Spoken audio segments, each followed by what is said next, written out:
자, 할렐루야. 오늘 이제 네 번째 강의죠. 네 번째 시간을 이제 하도록 하겠습니다.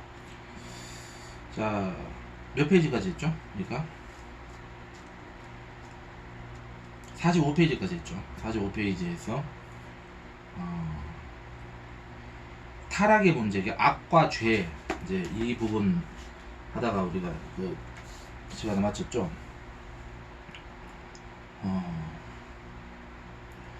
45페이지부터 이제 쭉 읽고 이제 설명을 하도록 하겠습니다. 지난 시간에 했던 부분하고 이제 연결해가지고 이렇게 강의를 이렇게 보시면은 될 것 같습니다. 이 창세기 3장에서는 이 인간이 하나님 말씀에 불순종함으로 그 관계가 깨어져 버렸음을 보여준다. 인간과 하나님, 인간과 인간, 인간과 자연의 이 관계라는 이 세 가지 관계가 조화롭고 질서 있게 놓여 있던 것이 창세기 1장과 2장이다. 그렇다면은 이 관계의 조화라는 이 창조의 모습에서 관계가 파괴되었다고 하는 것은 즉 이 창조 질서의 파괴를 의미한다. 창세기 3장 8절에 나와 있듯이 하나님의 낯을 피해서 아담이 도망다니자 하나님은 아담아 내가 어디 있느냐 라고 말씀하시며 찾아오신다. 하나님의 낯을 피하는 인간의 모습은 인간이 하나님에게 불순종함으로 인간과 하나님의 관계가 깨어졌음을 보여준다. 이게 깨어졌다라고 하는 것은 사실은 어떤 의미가 그 속에 이제 우리가 또 발견을 해야 되냐면은 하나님과 인간의 관계가 이제 적대적인 관계로 돌아섰다는 것을 얘기하는 거예요. 근데 참 놀라운 게 뭐냐면 하나님께서는 이미 인간이 선악을 알게 하는 나무의 열매를 따먹었다. 그 따먹었다라는 것은 사실은 하나님의 말씀에 순종하는 것이 아니라 사단의 이 괴계에 지금 거짓말에 지금 그 순종하고 그 말을 믿고 순종을 했다. 그러니까 이게 지금 완전히 이게 지금 이 숭배의 대상이 찬양의 대상이 지금 어떻게 된 거예요? 사실상 이게 지금 바뀌어버린 게 되는 거죠. 근데 뭐를 깬 거예요? 너희들도 하나님과 같이 될 수가 있다. 눈이 밝아져서 선악을 알 수가 있게 될 것이다. 그러니까 이거는 뭐예요? 지금 하나님과 인간을 지금 어떻게 보면 이간을 붙이는 거예요. 싸움을 붙이는 거란 말이죠. 싸움을 붙이는 거예요. 그렇기 때문에 우리가 주의 성령이 계신 곳에는 우리가 자유함이 있고 의와 희락과 평강이 있고 하나님의 나라가 임하게 되고 하나님의 사랑과 생명이 넘치게 되고 이렇게 그리고 화해하게 되고 막힌 담이 무너지게 되고 하나가 되는데 우리가 마귀 사탄과 귀신이 있는 곳에는 어떻게 그 지배하는 곳에는 분열이 있고 거짓이 있고 싸움이 있고 죽임이 있고 미움이 있고 이렇게 되는 거죠. 그렇기 때문에 이 모든 것들은 다 바로 인간과 하나님의 관계에서 끊어짐으로 말미암아서 하나님과 인간의 관계가 적대적인 관계가 되죠. 인간과 인간이 적대적인 관계가 되고 인간과 자연이 적대적인 존재가 된다. 그러니까 선악을 알게 하는 나무의 열매를 따먹기 전에는 사실은 우리가 없었던 거죠. 뭐 암세포, 병균, 세포, 바이러스 이런 것도 없었고 당연히 없었고 이 해충도 없었고 이 악한 짐승들도 없었고 그러니까 뭐 이게 맹수 같은 게 없다. 그래서 우리가 이사야서에 보면은 이 어린아이들이 구원받은 어린아이들 신생아들이 이제 하나님의 은혜로 구원을 받은 아이들이 있다. 우리가 그 정인이 같이 억울하게 막 이렇게 부모에게 학대당하고 죽임당한 아이들 있잖아요. 그 다음에 사고로 죽는 아이들 있잖아요. 그런 아이들 다 어디로 가냐? 다 그건 하나님께서 예수님을 영접하게 하심으로써 구원으로 인도하신다. 그 증거가 그 당신은 뭘 근거로 그러면 성경에 그런 말씀 있어요? 이사야서에 나와 있잖아요. 어린아이들이 이 독사굴에 손을 넣어도 독사가 물리잖아요. 그럼 그 독사라고 하는 것은 우리가 알고 있는 지금의 이런 독사, 어떤 뱀, 사탄, 영적인 어떤 그런 이 형상을 얘기하는 것이 아니라 그렇기 때문에 뱀의 형상, 뱀이라고 하는 것이 뱀이라고 하는 짐승의 형상으로 지금 이 사탄이 지금 있다. 사탄이 지금 이 도사리고 있었다. 이렇게 해석을 하는 것이 맞다. 이거 지난 시간에 우리가 이제 이 부분까지 공부를 했었잖아요. 근데 그거를 지금 이제 설명하고 있는 것이다. 이렇게 보시면은 되는 겁니다. 자, 그렇기 때문에 근데 그 존재들이 아닌 거죠. 여기서 이제 하나님 나라에서는 완벽하게 모든 게 회복이 됐기 때문에 사자하고 어린 양이 같이 뛰어노는 거예요.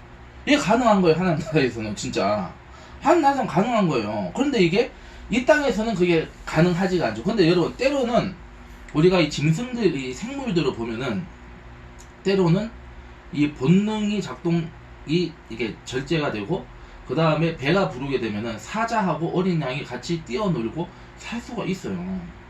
그렇게 더불어 사는 그런 이거 한시적이긴 하지만 그게 가능하다. 근데 사실은 그거를 우리가 영적으로 봤을 때는 바로 하나님 나라의 속성을 우리가 이 어떤 이 우주나 시공간이나 이 우주 만물 생명체들의 어떤 역사를 통해서도 그런 걸 하나님이 이제 보여주실 수가 있다. 그것을 우리가 캐치를 잘해야 되는 거예요. 그래서 그런 것을 보면서 우리가 하나님의 나라의 속성이 바로 저러한 속성들로 이렇게 이 표현이 되고 이게 증거가 될 수 있구나. 이거를 여러분 우리가 그런 관점에서 바라봐야 된다는 것입니다. 무슨 말인지 아시겠죠? 자, 그렇기 때문에 지금 이제 그런 관계로 변화되는 것은 결국은 예수님을 통해서, 어린 양 예수를 통해서만이 이제 그러한 재창조와 변화가 일어날 수가 있다. 그런데 지금 인간은 눈이 밝아져 가지고 자기의 실체를 어떻게 보면 이제 자기의 이제 죄성, 이 죄 원죄 죄인으로서의 자기를 이제 보게 된 거죠. 그러니까 하나님을 원망하게 되는 거죠. 그러니까 아담아 내가 어디 있느냐 찾았을 때 이제 그 선악을 알게 하는 나무를 먹었다. 누가 먹게 했느냐? 그러니까 당신이 내 돕는 자로 세운 여자가 그러니까 먹게 했기 때문에 그게 된 거냐? 그러니까 이런 식으로 이제 이게 이제 원망과 이제 이게 이제 판단과 정죄가 막 넘치게 되는 이렇게 되는 거죠. 그렇기 때문에 이제 이러한 것들을 통해서 우리가 이 죄나 악이라고 하는 것은 하나님의 관계, 하나님을 이제 부인하고 이제 인간이 바로 하나님들, 사탄과 피조물이 하나님과 같이 되려고 하는 것, 여기에서 모든 악이 이제 파생이 되었다 이렇게 보시면은 되는 것입니다. 자, 그래서 이제 두 번째 단락 보겠습니다. 자, 그래서 인간과 하나님의 관계가 깨어지고 나서 최초의 아담이 한 일은 하나님께 변명을 늘어놓는 것이었다. 이 변명의 이 바탕은 뭐다? 하나님에 대한 이제 원망과 분노, 증오가 이제 자리 잡고 있는 거죠. 변명을 늘어놓는 것이었다. 하나님이 주셔서 나와 함께 있게 하신 여자, 그가 그 나무 열매는 내게 줌으로 내가 먹었다. 이렇게 얘기하고 있죠. 자, 여기에는 두 가지 점이 강조되는. 첫째는 하나님이 여자를 만들었다라고 하는 것. 둘째는 그 여자가 내게 그것을 주었다는 것이다. 그렇다면 첫 번째 책임자는 하나님이고 그 다음은 여자요. 그 다음은 이제 이제 아담이라는 것이다. 이렇게 이제 되는 거죠. 그래서 죄에 대한 벌을 주려면 당신부터 받고 그 다음 여자를 치고 그래도 여리기 때문에 나에게 탓을 돌리시오. 이런 식의 논리가 지금 성립이 되는 거죠. 이게 이 세상 사람들의 이제 이 윤리, 세상 사람들의 이제 이 의식이 이게 지금 깔려 있는 거죠. 모든 인간은 이게 깔리는. 그러니까 내가 억울한 거야. 이재명이가 지금 대장동에서 그렇게 이제 해 드셔놓고 이제 나는 이제 공익 사업을 한 것이고 이제 임대 사업을 하려고 했던 것이다. 근데 집으로 임대는 하지 않겠다고 얘기하는 게 또 오늘 최근에 발견이 됐다고 하더라고요. 그러니까 이런 거 이게 이제 그 하나님을 대적하는 그 죄인들 이 악한 자들의 이 모습이 이렇게 드러나고 있는 거죠. 이게 근데 이 속성은 어디에서 나오는 겁니까? 뭐 이재명만 얘기를 하는 게 아니라 모든 인간들에게 이게 있다. 이걸 얘기를 하는 거죠. 이제 예를 들어서 얘기를 하는 것인데 결국 이건 누구에게서 나온 거예요? 이 모든 이러한 속성과 이러한 정서는 어디서 나온 것이다? 사탄에게서 나온 거죠. 왜? 거짓과 살인과 죄의 아비가 누구기 때문에? 마귀이기 때문에. 주님이 분명히 말씀하고 있잖아요. 이 마귀의 자식들은 이렇게 되고 있다. 이 얘기입니다. 자, 이제 본문으로 돌아와서 자, 그래서 이렇게 아담은 책임을 여자에게 전가한다. 이것은 창세기 2장에 나와 있는 하와가 만들어졌을 때 내 뼈 중에 뼈, 내 살 중에 살이라고 아주 기뻐 찬양했던 아담의 모습과는 전혀 다른 모습이다. 따라서 이것은 인간과 인간의 관계가 금이 가기 시작했다는 것을 보여준다. 그 여자도 남편에게 배운 바대로 그 책임을 뱀에게 전가한다. 뱀에게는 아담과 하와에게 주어진 추궁이었고 바로 저주의 심판이 임한다. 추궁도 은혜의 표시라 할 수 있다. 그러니까 이게 제가 하나님의 은혜라 할 수 있죠. 그러면 솔직히 말해서 바로구나 너희들은 이제 아웃이야, 끝이야, 이제 쫑이야, 너희들은 이제 없어져 이렇게 해서 죽여 없애버릴 수 있는데 다시 그러면 인간을 창조하실 수 있잖아요. 아니 아담과 하와를 창조하신 하나님께서 새로운 그런 뭐 인류를 창조하지 못하실 까닭이 뭐가 있겠어요? 너희들은 이제 죽어라, 없어져라, 이제 지옥에 가라 해서 딱 둘이 없애버리고 또 다른 이제 그 아담과 하와 새로운 이제 인간을 창조할 수도 있죠. 얼마든지. 그래서 인류가 나게 하실 수도 있었을 거예요. 그렇지만은 여기에서 우리가 하나님의 은혜라고 하는 것은 바로 이 성경 말씀대로 우리가 이 상한 갈대를 꺾지 않으시고 꺼져가는 이 등불을 끄지 않으시는 그 사랑이 바로 이 아담과 하와에게 주어지고, 그래가지고 짐승을 잡아가지고 그 짐승을 잡아서 그 가죽을 이제 옷으로 지어서 이제 그 옷을 입혀서 이제 하나님의 보호하심, 하나님의 은혜, 하나님의 그 구원의 역사로 이제 아담과 하와를 이제 처음부터 인도하시는 그 사랑을 우리가 알 수 있다. 그래서 지금 이제 묻는 거죠. 그럼 왜 묻는 거예요? 하나님은 뭘 요구하시는 거죠? 그러니까 이제 우리가 회개를 요구하는 거죠. 회개. 그러니까 우리의 그 기도나 예배에서 빠져서는 안 되는 게 조건이 뭐가 되는 거예요? 전제가 뭐가 되는 거예요? 그럼 여기서 우리가 적용을 한다면 회개인 거죠. 회개. 우리가 회개해야 된다. 회개가 빠지는 예배, 회개가 빠지는 이 신앙이라고 하는 것은 절대로 이거는 우리가 하나님이 기쁘게 받지 않는 것이다. 그래서 우리가 이 가인과 아벨의 그 제사라고 하는 건 똑같이 우리가 이제 소제인데, 이게 그 수확물로서 드려지는 하나님의 게 드리는 제사인데 왜 아벨의 제사는 받아주시고 가인의 제사는 받지 않았냐? 바로 여기에서 이제 쉽게 얘기해서 이제 판가름이 난다 얘기죠. 무슨 얘기예요? 바로 회개함. 하나님 앞에 내가 죄인이고 하나님의 은혜로서 내가 이 예배를 드릴 수 있다는 그 믿음이, 그 믿음에서 이제 이 제사가 드려졌느냐, 그런 믿음이 아닌 다른 어떤 믿음을 통해서 제사가 드려졌느냐에 따라서 이제 하나님을 향한 믿음과 그렇지 않은 믿음이 또 갈라지게 되는 것이다 이 얘기입니다. 그렇기 때문에 아담과 하와는 지금 누구의 말을 지금 믿은 거예요? 하나님의 말을 믿은 게 아니라 누구의 말을? 사탄의 말을 믿은 거죠. 그래서 사탄이 말한 대로 거기에 순종을 해버린 결과가 결국은 마귀의 자식, 이 어둠의 자식, 이 세상의 영의 자식이 돼버리는 이러한 결과가 이제 나오게 되었다. 이렇게 이제 성경에서는 말씀을 하고 있는 것입니다. 자, 그래서 어디까지 했죠? 그래서 창세기 3장 17절에 보시면은 땅이 너로 인하여 저주를 받았다라는 이 말씀에서 알 수 있듯이 이 인간과 땅의 관계가 이제 소원해졌음을 알 수 있다. 인간과 자연의 관계가 파괴되었다. 지금까지 살펴본 대로 이 모든 관계가 깨어져 버린 것은 바로 창조 질서의 파괴를 말하는 것이다. 그렇다면 구약에서 말하는 구원이라는 개념은 이 파괴된 질서의 회복이 바로 구원을 의미하는 것임을 알 수 있다. 지금까지 한국교회는 구원의 의미를 인간과 하나님과의 관계로만 이해하는 편협한 구원관을 갖고 있었다.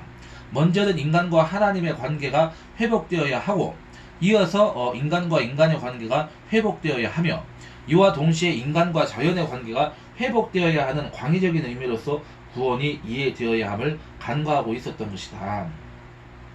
오늘날의 개념으로 이해한다면 첫 번째는 영혼 구원, 복음화, 두 번째는 사회 구원, 인간 사회의 구원이죠. 사회화를 얘기하고, 세 번째는 이 자연과 환경의 구원, 그래서 환경신학 혹은 생태계 신학으로 이 집약이 될 수가 있다. 이렇게 정리를 하실 수가 있는 것입니다. 자, 이 가운데 한 가지만을 강조하는 한국교회의 모습은 마치 바다 가운데에서 배가 침몰해요. 바다에 잠기고 있는데 위만 바라보면서 오, 나는 구원받았구나 하는 이기적인 모습과 같다. 구약 성서는 구원을 말할 때 어느 한 가지만을 말하지 않는다. 인간과 하나님의 관계가 회복되고, 인간과 인간의 관계가 회복되며, 인간과 자연의 관계가 회복될 때 비로소 이것을 완전한 온전한 구원, 이제 이게 이제 소위 말하는 전인 구원이 되는 거죠. 전인 구원 이라고 말을 한다. 그렇다면 오늘 22세기를 내다보고 있는 신학교는 구원의 문제를 이야기할 때 이 모든 것이 완전해지고 온전해지는 것을 꿈꾸며 선포해야 한다.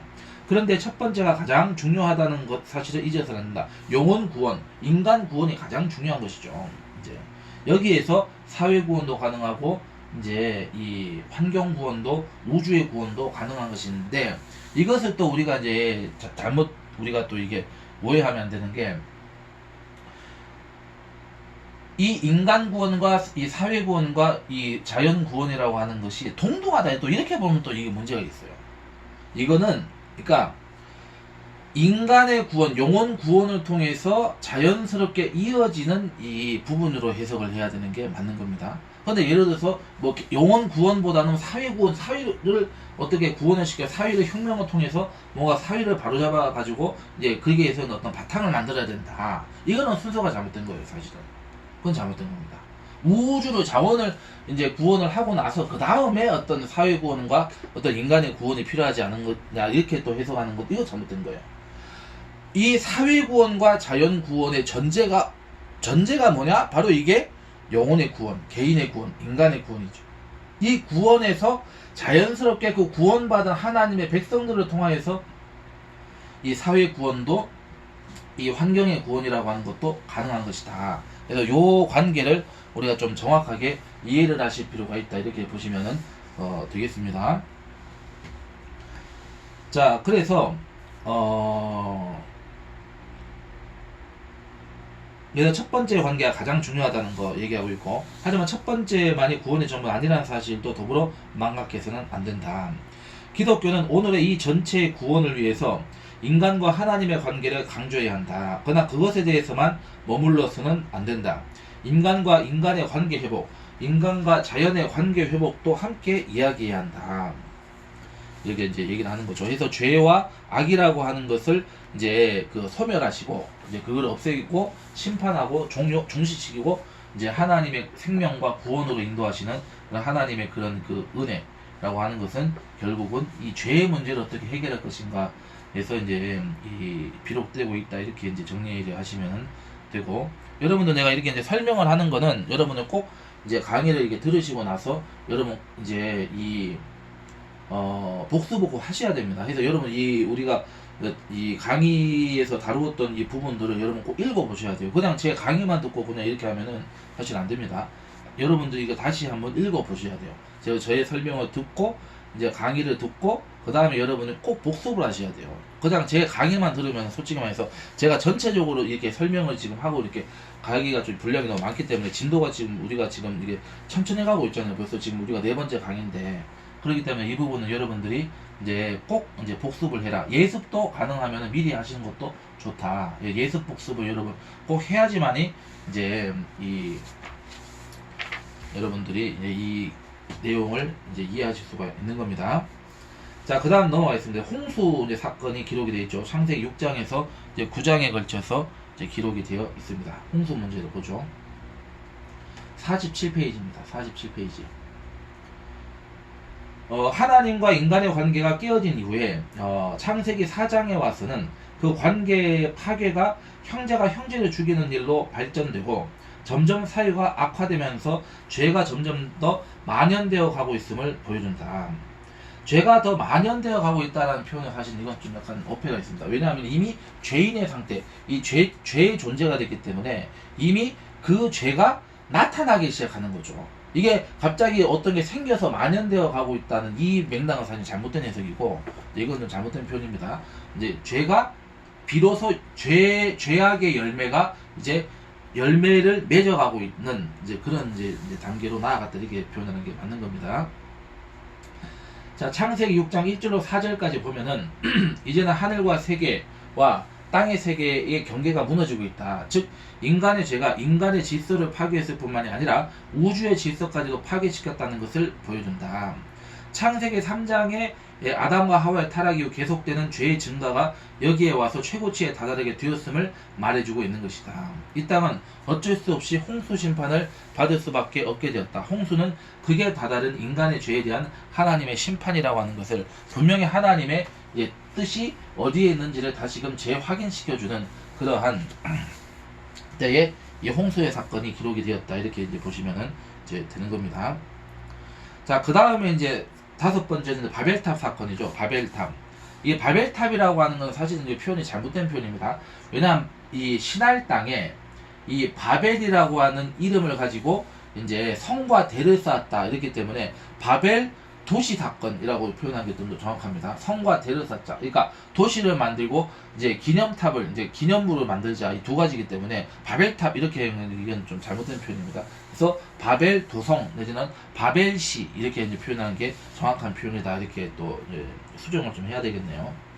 근데 뭐 편의상 그냥 바벨탑 해가지고, 근데 이게 이 바벨탑이라는 얘기만 듣게 되면 마치 무슨 탑의 어떤 문제로 국한되는 것처럼 이렇게 될 수 있기 때문에 이거는 좀 지적을 좀 해야 되겠다 싶어서 제가 이 말씀을 드리는 겁니다. 바벨탑 사건에서 인간들의 죄라고 지적되는 것은 교만이라고 하는 것, 휴브리스, 교만이라고 하는 것이다. 그 근거는 창세기 11장 4절에 나온다. 여기 성경에 있죠. 자, 말하되 자, 성읍과 나오죠. 성읍은 도시를 얘기하죠. 성읍과 탑을 건설하여 그 탑 꼭대기를 하늘에 닿게 하여 우리 이름을 내고 온 지면에 흩어짐을 면하자 하였더니, 이 말씀이죠. 여기서 우리 이름을 내고라는 말은 말 그대로 하면 우리가 우리 이름을 짓자는 말이다. 우리가 우리 이름을 짓자라는 말이 왜 문제가 되는가를 알기 위해서는 구약성서에서 이름을 장명할 때 윗사람이 아랫사람의 이름을 지어준다는 사실을 알 때 이해할 수가 있다. 사실 우리가 이 원역사 시대에 보면은 천지를 창조하시고 인간을 창조하고 나서 이 모든 생물의 이름을 아담이 이름을 짓게 하나님께서 이제 권한을 주시고 그것을 위임하셨습니다. 그래서 이 아담이 모든 생물들의 이름을 지었다라고 하는 그 사건이 이 창세기에 기록이 되어 있죠. 그렇기 때문에 이 인간이라는 존재가 이 만물의 영장으로서 영적인 존재로서 이 우주 만물 시공간 그 다음에 이 생물 이제 의 위에 있는 존재다라고 하는 것을 여기서 이제 확인을 할 수가 있는 것입니다. 자, 그 다음에 본문으로 돌아가서 그래서 이제 이렇게 이름이라고 하는 하나님 인간에게, 조상이 후손에게, 부모가 자식에게, 주의 종이 성도에게 이름을 지어주는 것인데, 이름을 짓는다라고 하는 것은 적어도 이 하나님의 역사에 있어서는 하나님이 주시는 하나의 이 정체성이자 하나의 표지로서 이름이 주어지는 것이기 때문에 이게 이제 자기 마음대로, 그러니까 인간이 바로 하나님처럼 하나님이 돼서 살아가는 이런 이제 상태, 죄악의 상태를 지금 표현을 하고 있는 것이죠. 자, 그래서 그래서 이제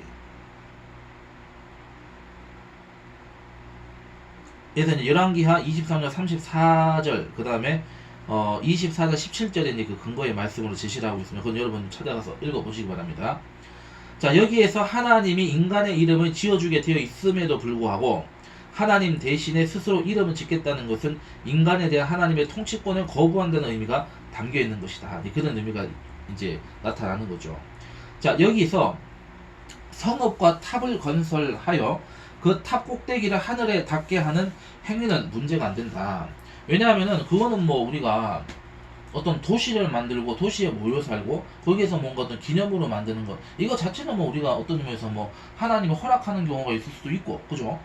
이 신앙의 초석을 세우라, 신앙의 탑을 세우라, 이 말씀 누가 하셨습니까? 하나님이 하셨잖아요. 그러니까 이 자체는, 그러니까 우리가 이게 많은 사람이 오해하는 게, 도시라고 하는 것이 결국은 하나님의 뜻이 아니었다, 하나님 앞에 대적하는 것이다, 이렇게 해석을 하는, 잘못된 해석을 하시는 분들이 있습니다. 그거 잘못된 거예요. 도시라고 하는 것은 하나님의 그 뜻이 없는 게 아니에요. 하나님은 분명히 하나님의 백성들이 많아졌을 때 그 백성들이 서로 모여 살고 하나의 도시를 이루어서 살도록 하나님이 창조를 하셨다. 왜? 우리가 몸이라고 하는 거 보세요. 몸이라고 하는 것도, 이 몸이라고 하는 이 이제 세포막처럼 이 배타적인 이 구분하는 어떤 이 틀 안에서, 이 조건 안에서, 신체나 몸이라는 이 조건 안에서 이 세포가 있고 여러 가지 이제 이 장기가 있고, 그래서 거기에서 뭔가 이게 이제 이 상호작용을 통해서 이 생명을 하나님이 주셔가지고 이 영으로서, 이 생명하고 영이라고 하는 건 사실 같은 의미입니다. 영을 줘가지고 호흡을 줘가지고 이 생명이 살아가게 하시는 거잖아요. 이 사람은 그렇게 창조가 된 거잖아요. 그리고 이 짐승이라고 하는 것은 영은 없지만은 어쨌든 이제 거기에도 이제 이 정신과 이제 육체를 하나님이 주셔가지고 이제 하나님의 성령 안에, 이 성령 안에서 이제 이게 창조받고 이제 다스림을 받도록 이렇게 역사를 하셨다, 이렇게 하기 때문에 이 모든 생명은 몸이라고 하는, 육체라고 하는 조건 안에서 이게 모여서 살아가는 것처럼 우리가 이 인간이라고 하는 것도 하나님께서는 모여서 더불어 살게 하시고 사회를 구성하게 하시고 도시를 만들게 하고, 그 도시를 통해서 이제 인간의 어떤 새로운 어떤 이 창조성이 발휘가 돼가지고 거기에서 인간이 이제 이렇게 살아갈 수 있도록 하나님이 이렇게 역사를 하시는 부분이 분명히 있죠. 근데 그러니까 이 도시라고 하는 건 그 자체가 이게 죄의 결과물이라고 해석하는 것은 잘못된 해석이다. 이거는 우리가 좀 짚고 넘어가야 돼요. 그래서 바벨탑 사건을 가지고 또 우리가 사실은 이 에녹성을 이제 그 셋이 이제 셋이 맞죠? 갑자기 생각이 안 나는데, 그 가인이 성을 만들잖아요. 이 도시를 만들죠. 그렇기 때문에 가인의 어떤 도성이나 이 바벨이라고 하는 도시 때문에 이 도시라고 하는 것은 어떤 악의 어떤 존재인 것처럼 이렇게 해석하는 것은 조금 잘못된 해석이다. 이제 그 신학에서도 이제 그런 주장을 하시는 분이 좀 있는데, 그런 거는 좀 우리가 조금 더 걸러서 들을 필요가 있다. 여기서 지금 그 얘기를 하는 거죠. 그래서 그 이 성우가 탑을 건설해가지고 이제 뭐 이렇게 하는 것 자체는 문제가 안 된다. 뭐 하늘에 닿게 높게 짓는 것 자체도 사실은 뭐 크게 문제가 되지 않는 것입니다. 자, 왜냐하면 바벨탑 사건 오늘날까지도 중동 지역에 남아있는 이 바로 지구라트를 세우는 것을 보여주는데, 이것의 가장 높은 곳에 신을 위한 제단을 쌓게 되어 있다. 이것은 하나님께 제사드리기 위한 종교적 의미를 갖고 있기 때문이다. 예를 들어서 만약에 하나님이 그렇게 이제 도시를 만들어라, 거기서 모여 살아라, 여기에서 탑을 쌓아가지고 그 가장 높은 곳에 하나님의 이름을, 하나님을 섬겨라. 왜냐하면은 창세기 6장에 보면은 이제 이 인류가 비로소 이제 이 야훼 이름을 이제 부르고 하나님을 예배하는 그런 역사가 일어났다는 것을 얘기하고 있죠. 6장 맞죠?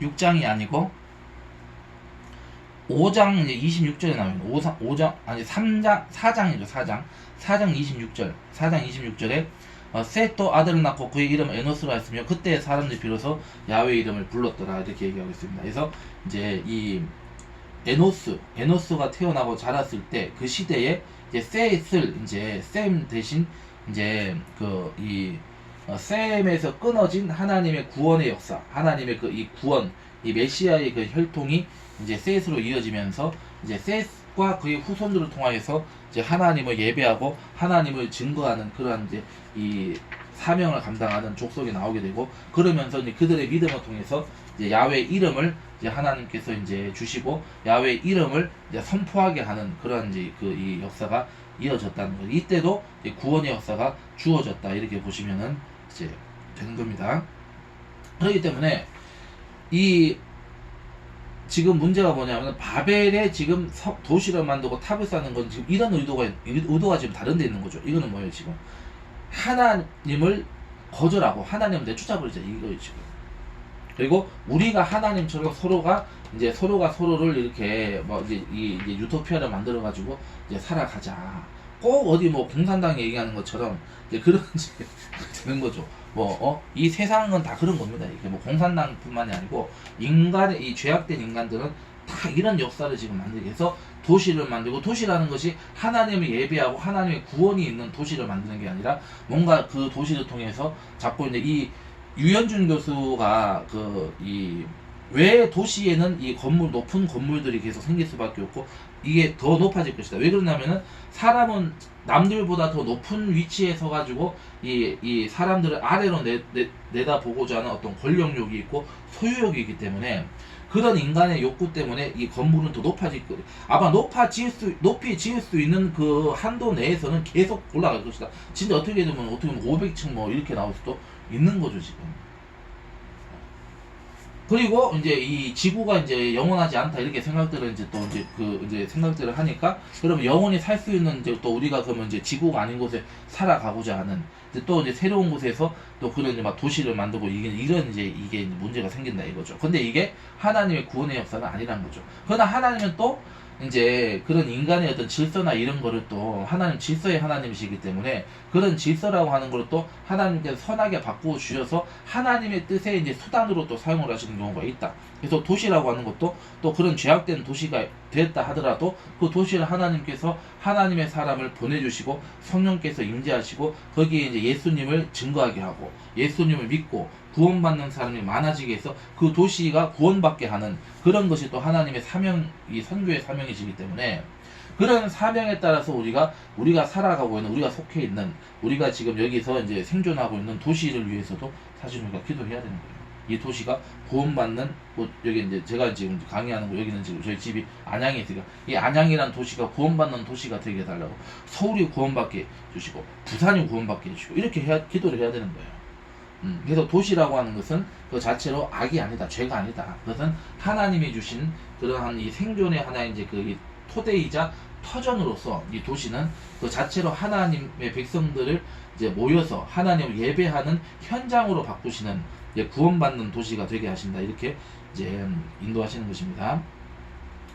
자, 그래서 여기서 이제 그 얘기를 하고 있는 겁니다. 여기서 문제가 되었던 것은 이러한 문명 발달 자체가 아니다. 오늘날로 말한다면은 과학 문명의 발달 그 자체는 문제가 되지 않는다. 다만 문명의 발달과 동시에 나타난 하나님의 권위에 도전하는 행위, 더 나아가 하나님을 부인하는데 이게 지금 악용되고 있고 그런 이제 현장이 되어버리면 이거는 곤란하다 이 얘기죠.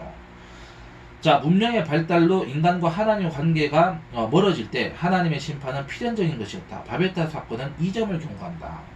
그래서 도시가 뭐 1000만, 2000만, 3000만이 모이고 막 뭐 건물이 높아지는 거 그거 자체는 또 하나님의 입장에서는 또 이제 은혜의 관점에서 또 받아들이실 수 있는데 그게 막 건물이 높아져가지고 거기에서 막 하나님 뭐 대적하고 막 거기에서 죄가 막 이루어지고 막 사람을 지배하게 되고 이렇게 된다면 이거는 이제 조금 이제 하나님이 가만히 내도 이제 이게 바라보실 수가 없고 이 정한 때에 또 다 이제 쓸어버리실 때가 또 있다. 그러기 전에 빨리 회개하고 이제 그 우리의 중심을 하나님께로 바꾸는 나의 주권을 버리고 하나님의 주권을 우리 안에 세우는 그런 믿음의 사람들이 되어야 되는 것입니다. 그 사람이 한 사람도 없게 되면 그 도시나 그 나라나 그 민족은 이제 쫑이 나는 것입니다. 그래서 쫑난 민족이 많이 있잖아요 지금. 예. 자, 그래서 지금까지 우리가 공부했던 이 창세기 1장과 11장 이 원역사 부분을 요약을 하면 다음과 같다. 요약을 하고 있습니다. 첫째, 하나님의 마지막 손길은 심판이 아니다라고 하는 겁니다. 그래서 사람이 분명 죄를 지었고 추방당했다. 그러나 심판 이후에 끝장나는 것이 아니고 그들에게 구원의 모습을 보여주었다. 가죽, 옷, 표, 노아 가족 이것들이 창세기 1장부터 11장까지 나타난 구원의 표시라고 하는 것을 이제 알 수가 있죠. 그 다음에 둘째, 하나님은 하나님을 배반하는 사람들에게도 먼저 찾아왔다. 구원의 사역은 죄를 범한 사람들에게서가 아니라 항상 하나님께로부터 시작되고 있다. 그러니까 하나님의 일방적인 그 사랑으로 인해서 이 모든 게 지금 이루어지고 있다는 걸 얘기하고 있죠. 오해하시면 안 됩니다. 하나님은 좋으신 하나님이십니다. 셋째, 창세기 1장부터 11장은 과학적 기원을 기록한 것이 아니다. 존재의 의미를 기록한 것이다. 그 영적인 의미, 그 존재의 의미, 그리고 형상의 의미. 그러니까 뱀이라고 하는 것은 뱀의 생물로서 우리가 해석할 것이 아니라 그 뱀의 형상으로 나타난 마귀를 의미하는 것이다. 이거는 표현을 해야 되는 거죠.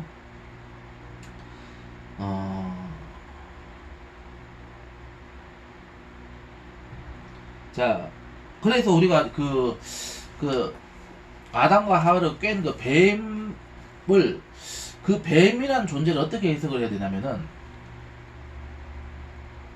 요한계시록에 보면은 내 생물이 나오죠. 내 생물이 이게 갑자기 생각이 좀 떠올라가지고 하나님이 마음을 주신 그 생각인 것 같은데 하나님의 보좌 앞에서 하나님을 경배하는 그러한 영적인 존재에서 내 생물이 나옵니다. 이거 여러분 많이 배우셨죠? 내 생물이 누구입니까? 내 생물이 누구? 첫 번째가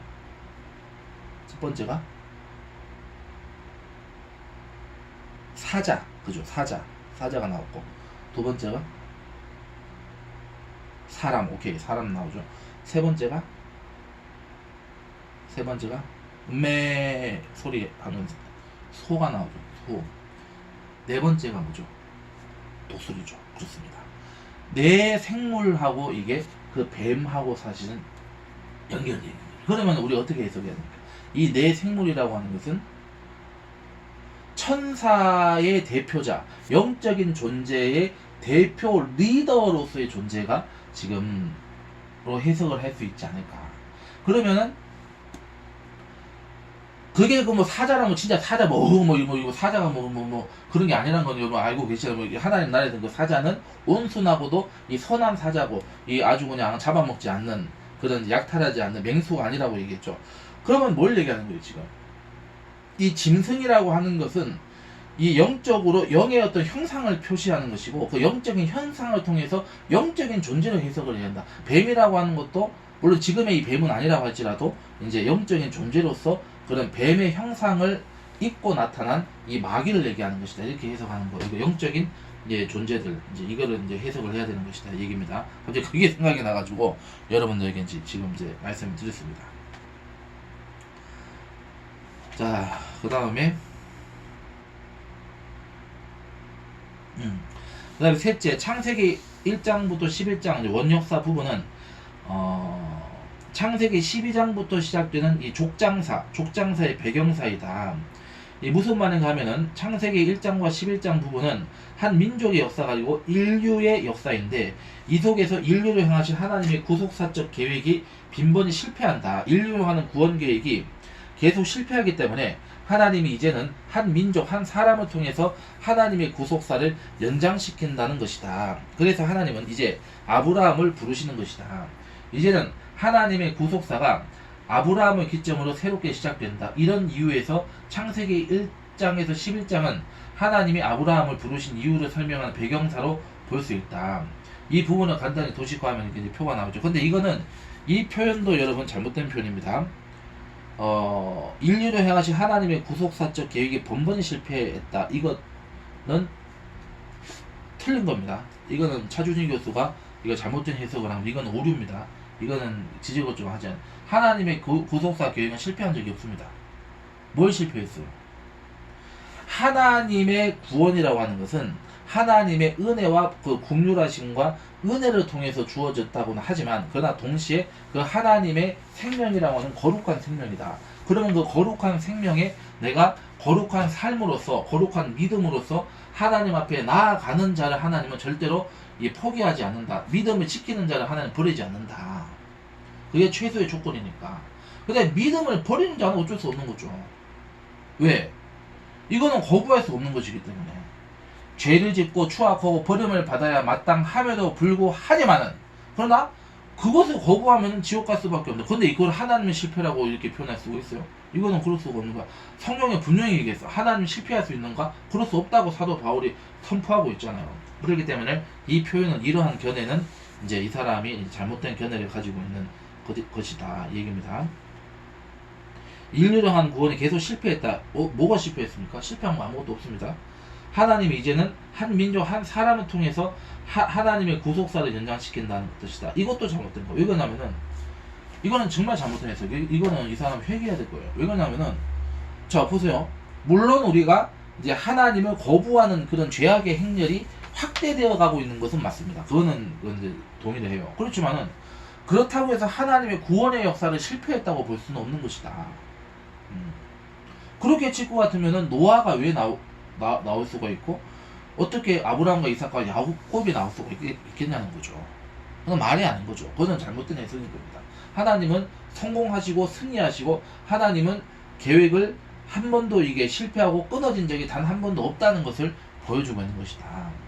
그러나 이제 동시에 계속 어떤 그 전 인류적인 범죄에서 창세기 6장부터 우리가 50장까지 보면은 이 모든 이 범죄라고 하는 것을 하나님이 어떻게 그것을 그러니까 죄악이 확대되어 가는 것도 보여준과 동시에 그 죄악을 하나하나 제거하시는 하나님의 은혜도 우리가 창세기와 이 성경을 통해서 보여주고 있다. 죄악이 실패하고 사단이 실패하고 이 죄가 점점 소멸되어 가는 과정을 동시에 보여주고 있다고 해석을 해야 된다. 저는 그렇게 해석을 하거든요. 그렇기 때문에 실패했다라고 하는 프레임은 일단은 기본적으로 적용될 근거가 전혀 없다. 여기에는 그거를 이제 지적을 조금 하고 넘어가겠습니다. 뭐 도식화된 표는 여러분들은 이제 그 교재를 통해서 이제 참고하시고, 자, 그 다음에 두 번째로 넘어가겠습니다. 두 번째, 이제 12장에서 50장 부분이죠. 이제 족장시대. 자, 창세기 12장, 50장에 해당되는 시기이다. 그 다음에 4명의 족장들이 기록이 되어 있다. 아브라함과 이삭과 야곱과 요셉. 여기서는 족장 아브라함에 대해서만 살펴보겠습니다. 이제 창세기에서 우리가 들어갈 거기 때문에 여기서는 이제 그 에피타이저로 이제 아브라함에 대해서만 아브라함의 삶을 통해서 한번 이제 보도록 이제 하겠습니다. 하나님은 아브라함에게 이 본토 친척 아비집을 떠나서 자신이 지시할 땅으로 가라고 명령하신다. 여기에서 본토는 이 지연 공동체를 얘기한다. 이 지역으로 이제 이렇게 묶어진 그런 혈연 공동체를 얘기하는 것입니다. 친척 아비집은 혈연 공동체를 이제 가리킨다. 이제 핏줄로서 혈연으로서 이제 가족과 어떤 가문으로 형성된 공동체, 이렇게 볼 수 있죠. 자, 지연과 혈연이라는 인간의 그 영역에 머물러 있던 자연인 아브라함은 하나님으로부터 이러한 울타리에서 떠나라는 명령을 받는다. 본토를 떠나 하나님이 주신 새 땅으로 친척 아비 집을 떠나 하나님이 조성시켜줄 새 민족을 향하여 떠나라는 것이다. 하나님의 명령에 순종하는 아브라함은 더 이상 자연인 아브라함이 아니라 인간의 보호 영역을 감히 박차고 나온 신앙인 아브라함이다. 그는 하나님의 사람으로 새롭게 태어났으며 하나님의 보호 영역에 그의 운명을 내맡긴 믿음의 조상이 된 것이다. 이를 알기 쉽게 그림으로 그리면 다음과 같다. 여기에서 보여주는 신앙인 아브라함의 모습은 하나님이 지시하는 곳만 바라보고 가는 참 신앙인의 모습이다. 그런데 하나님께서는 떠나라고 하실 때 그에게 세 가지 약속을 하셨다. 첫 번째 땅을 차지하게 된다는 약속을 하셨고, 두 번째 민족에 대한 약속을 주셨습니다. 그래서 민족을 이루게 될 것이다. 너의 후손을 통해서. 세 번째, 너가 바로 복이다. 복의 근원이다. 이렇게. 그래서 우리가 성경에서 말하는 복의 근원은 뭐냐면은 그 복은 바로 사람을 얘기하는 거예요. 그러니까 김준호 너가 복이다. 이병준 너가 복이다. 안준 네가 복이다. 그러니까 복 달라고 할 게 아니라 너에게서 복이 나오게 할 것이다. 이렇게 지금 이 아브라함을 통해서 지금 얘기하고 있는 것이다 얘기죠. 무슨 말인지 아시겠죠? 여러분 모두에 해당이 되는 얘기예요. 지금 이 강의 듣는 모든 사람들에게 해당이 되는 복입니다. 그렇기 때문에 우리가 복의 본질이 뭔지를 우리가 알 필요가 있다. 복의 본질은 난 거예요. 내가 복이다. 내가 복이기 때문에 내가 결국 하나님과의 관계에서 회복이 돼야 되는 것이 필요하다. 그럼 내가 하나님하고 나와의 관계에서 그러면 가로막고 있는 그런 장벽, 죄악의 장벽이 무엇인지 한번 생각해 보자는 거예요. 거기에 집중을 해야 되는 거예요. 왜 하나님은 나를 힘들게 해? 왜 하나님은 침묵하셔? 왜 하나님은 나한테 왜 내 기도를 안 들어줘? 도대체 뭐 때문에 그래? 이렇게 막 우리 또 어떤 분께서 말씀을 하시는데, 내 관점이 아니고 누구의 관점으로 이 시각을 바꿔야 되는 겁니까? 하나님의 관점과 시각으로 바꾸어서 봐야 된다.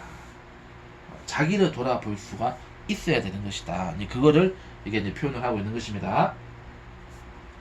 자, 그래서 첫 번째 보겠습니다. 이 땅을 차지하게 되리라는 약속을 이제 살펴보죠. 여호수아 1장부터 12장까지는 가나안 땅을 정복하고 13장부터 23장에서는 그 정복한 땅을 분배하고 24장에 가서는 여호수아 얘기하고 있습니다. 여기는 지금 이 세겜에 모여 총회를 연다. 이렇듯 이 약속의 시대는 여호수아 21장 43절에서 야훼께서 이스라엘의 조상들에게 맹세하사 주리라 하신 온 땅을 이와 같이 이스라엘에게 다 주셨으므로 라고 선언하듯이 이 여호수아에 와서 실현되었음을 알 수가 있다. 그러나 하나님의 땅 약속은 여러분 아무런 우여곡절 없이 그냥 단박에 그냥 뭐 번개불에 콩고 먹듯이 그렇게 이제 성취되는 것이 아니다라고 하는 점입니다. 그 중간중간에 하나님의 시험과 훈련과 이제 그 연단이 있다. 그건 뭘 연단하는 거죠? 뭐에 대한 연단입니까? 결국은 하나님만을 바라보고 나오도록 하는 훈련이다. 자꾸 우리가 인간이라고 하는 것은 하나님을 보는 것 같다가도 자꾸 이렇게 옆길을 보고 자꾸 엉뚱한 걸 생각이 이렇게 또 가게 되고 이렇게 또 빼앗기게 되고 이렇게 본다는 거죠. 그렇기 때문에 우리의 믿음의 훈련이라고 하는 것은 우리가 우리의 시각과 우리의 모든 것을 우리의 생각 자체를 하나님께 맞추는, 그래서 우리가 0.4격이라는 것을 이제 원유경 목사는 이 0.4격을 이제 믿음과 결부시켜서 비유를 많이 하시는 것을 우리가 알 수가 있는데, 이 0.4격과 같은 딱 정확하게 우리가 하나님 말에 우리가 딱 맞추어서 고정을 시켜가지고 하나님만을 바라봐야 된다. 물론 우리가 무슨 하나님만 바라보고 뭐 일평생을 이렇게 보고 이 얘기가 아닌 거 여러분 아시죠? 우리가 늘 모든 것을 하나님께 물어보고 하나님의 인도하심에 따라서 하나님의 그 말씀을 통해서 우리가 하나님을 바라봐야 된다 이 얘기죠. 그래서 말씀을 늘 읽고 우리가 말씀의 근거에서 우리가 말씀이라는 어떤 이 기준을 통해서 우리가 이 상황을 이제 해석을 하고 바라봐야 된다 이 얘기를 지금 하고 있는 것이죠. 그래서 예수님을 바라본다는 의미를 여기서 이렇게 이제 또 확인을 할 수가 있는 것입니다. 자, 그래서 이 시험 기간이 그런 시험 기간이 있다는 얘기입니다. 그래서 우리는 아브라함에게 주신 하나의 시험을 기억하고 있다. 창세기 23장에 사라가 죽은 후 이후 최초의 부동산 매매가 일어난 사건이 바로 그것이다. 그때 아브라함은 막벨라 동굴을 돈을 주고 산다. 헷 사람들이 그 동굴을 판다. 그것이 나와 당신 사이에 무슨 상관이 되리까? 이렇게 이제 그 23장 15절에 기록이 되어 있죠. 창세기 24장 15절에 기록이 되어 있는데 우리의 말로 이렇게 나와 있다. 그러나 그 원문에 의하면 이봐 당신 처지에 내가 얼마를 부른다고 해서 뭐 그 가격이 문제가 되겠냐는 말이다. 한마디로 말하면 아브라함은 햇사람이 부른 대로 지불할 수밖에 없다는 것이다. 이는 구약 성서에 나와 있는 최초의 부동산 매매이면서 부당한 부동산 매매이기도 하다. 사실 당시의 상황에서는 그럴 수밖에 없었다. 아내가 죽었는데 묻을 땅이 없는 것이다. 이에 헷 족속이 부른 대로 눈물을 머금고 동굴을 사서 아내를 묻은 것이다. 그러니까 바가지 쓴 거죠. 자, 이것이 그때 아브라함이 당한 시험이었다. 땅을 약속하신 하나님이 아브라함이 땅을 가장 필요로 한 시점에 땅을 주시지 않았던 것이다. 이것이 하나님의 약속과 성취의 사이에 놓인 긴장관계다. 아브라함은 그 중간에 끼어있다. 그러나 창세기 23장에 나와있듯이 돈을 주고 샀음에도 불구하고 비록 조그만 땅덩이지만 앞으로 가나안의 모든 땅이 우리 땅이 될 것이라고 하는 하나의 담보물로 보는 적극적인 해석을 할 수도 있다. 이것은 이제 합법적인 내 땅이다. 합법적으로 얻은 이 작은 땅은 앞으로 얻게 될 전체에 대한 일종의 인증이다라고 하는 일종의 희미하지만 강렬한 희망을 상징적으로 보인다. 그러니까 사실 어떤 면에서는 아브라함이 이제 돈이 없으니까 쉽게 얘기해서 이제 어떻게 보면 빌려주겠다고 얘기하는 거예요. 헷 족속이 빌려주든지 아니면은 이제 그냥 증여해주겠다 이렇게 나오는 거예요. 근데 여기에는 사실은 이게 함정이 있습니다. 왜 그러냐면은 이스라엘 백성들이 하나님에게 뭐라고 명령하십니까? 저들을 진멸하라고 얘기하고 있잖아요. 가나안의 족속을 모두 진멸해라. 그러면 지금 아브라함의 입장에서는 그 의식이 분명히 저는 있다고 생각해요. 왜 그러냐면은 이거를 만약에 그냥 공짜로 증여를 받게 된다거나 아니면은 이거를 빌려받는 상황이 된다면 어떻게 되겠어요? 어떻게 되겠어요? 코가 깨게 되는 거죠. 그러면 이게 갑을 관계가 바뀌어. 지금도 이미 지금 이게 형편이 어려운 상태에서 지금 의뢰 관계인데 이제 완전히 이건 영적으로 역사적으로 뭐 완전히 이거는 빼도 박도 못하는 의뢰 관계가 될 수도 있는 거죠. 그러니까 이 땅을 이제 정복한다라고 하는 것은 확실하게 대가를 지불하고 사겠다는 것이거든요. 근데 이게 사실 여기에서 우리가 정말 신비하게 이게 사실 어떤 면에서 본다면은 하나님의 구원의 역사, 구원의 원리하고도 연관이 됐다. 왜? 하나님께서는 이 제사, 인간의 모든 죄를 용서하고 그 죄를 대가를 지불하는 제사를 이제 하나님이 이제 해야 되는데 그러면은 인간의 모든 그 죄의 값을 인간이 갚을 길이 없어요. 그럼 어떻게 방법이 없어. 뭐 1,000억을 주고 천조를 뭐 하나님께 준다고 해서 이게 해결되는 문제가 아니라는 건 여러분 아시잖아요. 그러면 어떻게 되는 거예요? 아브라함이 비싼 값을 주고 땅을 사는 것처럼 어떻게 되는 거예요? 하나님께서는 가장 사랑하는 독생자 예수님을 자기에게 바쳐질 이 속죄 제사의 헌물로, 그죠? 헌물이나 예물로서 그 대가로서 지금 하나님은 지금 취하시는 거죠, 지금. 하나님 취하시는 겁니다. 그 대가를 마귀에게 주는 게 아니라 마귀는 불법으로 좀 점유하고 있는 겁니다. 장물함입니다. 그건 쉽게 얘기해서. 그건 아닙니다. 그건 불법을 전거하는 거예요, 지금. 그렇기 때문에 마귀한테 대가를 줄 이유가 없습니다. 그거는 말 그대로 그거는 떼먹히는 거예요. 그런데 그건 누구한테 줘야 되냐? 지금 그 대가를 그 값을 누구에게 줘야 되냐? 예수님 피값을 생명값을 누구한테 줘야 돼요? 하나님 앞에 헌금으로 예물로 드려져야 되는 거예요. 그렇게 이 값을 주고 샀다는 표현. 해서 값을 주고 예수님의 속한 자로서 아버지 하나님께 예수님에게 주신 거예요, 지금. 얼마나 아버지 하나님의 그 사랑이 정말 무궁하고 큰 사랑인지를 우리가 여기서 알 수가 있는 것이죠. 알 수가 있는 거죠, 여러분.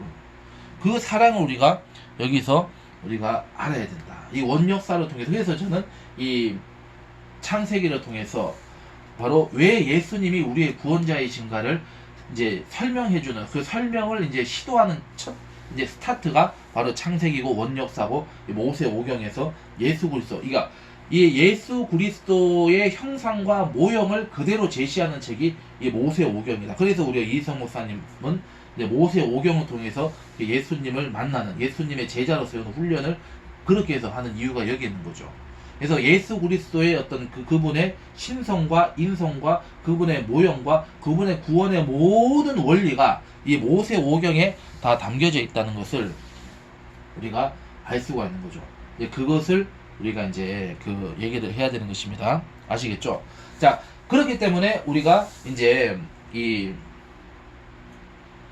아브라함이 헷 족속에게 비싼 값을 요구하는 대로 값을 지불을 하고, 이 어마어마한 손해입니다. 지금 이거는 사실은 우리가 이게 세상적으로 보면 그렇게 지불하면 이거는 진짜 이제 병신 소리 듣는 게 문제가 아니라 진짜 그건 어떻게 보면 그 죄값을 치러야 되는 정도가 되는 거죠. 이게 이제 소위 말하는 우리가 지금 시대의 관점에서 보면 이게 이제 배임죄가 되는 거죠.